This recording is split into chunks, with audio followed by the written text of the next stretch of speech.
Hello all, welcome to my channel. இன்றைக்கி நம்ம பார்க்க போகிறது மிளகு ரசம். தேவையான பொருட்கள்: ஒரு மிக்ஸி ஜார் எடுத்துக்கோங்க, 5 பல் பூண்டு, 3 பச்சை மிளகாக நான் கிள்ளி போட்டுக்கிறேன்.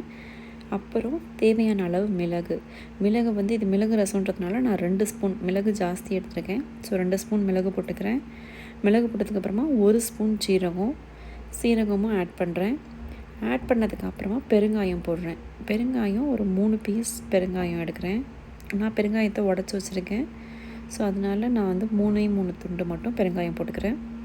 பெருங்காயம் போட்டதுக்கப்புறமா சும்மா ஒரு கொத்து கருவேப்பிலை, அதாவது 4 கருவேப்பிலை தலை அது மாதிரி போட்டு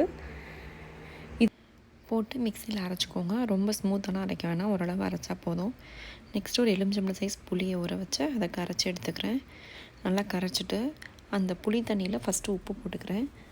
ரசத்துக்கு தேவையான அளவு உப்பு போடுறேன். உப்பு போட்டு நீங்கள் அரைச்சி வச்சுருக்கீங்கள அந்த மிக்சியில் ரசத்தோட ஐட்டம்ஸ்லாம் போட்டு அதை அந்த விழுது இதில் கொட்டிக்கலாம். இப்போது ஒரு மீடியம் சைஸ் தக்காளி எடுத்து ரசத்துக்கு நான் கரைச்சி விடுறேன். நம்ம தக்காளியும் அதிலையே போட்டு நான் அரைச்சிருக்கலாம், பட் ரொம்ப சாஃப்டாக ரொம்ப மாவு மாதிரி ஆகிடும் எல்லாமே. ஸோ அதனால் நான் தக்காளியை கையில் கரைச்சி விட்டுக்கிறேன். உங்களுக்கு வேணும்னா நீங்கள் மிக்சிலே போட்டு அரைச்சிக்கோங்க.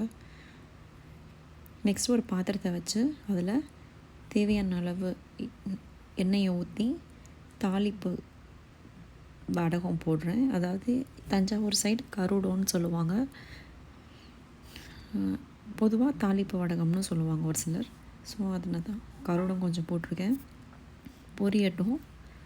பொரிஞ்சதுக்கப்புறமா இதுலேயே லைட்டாக ரசத்துக்கு தேவையான மஞ்சத்தூள் போடுறேன்.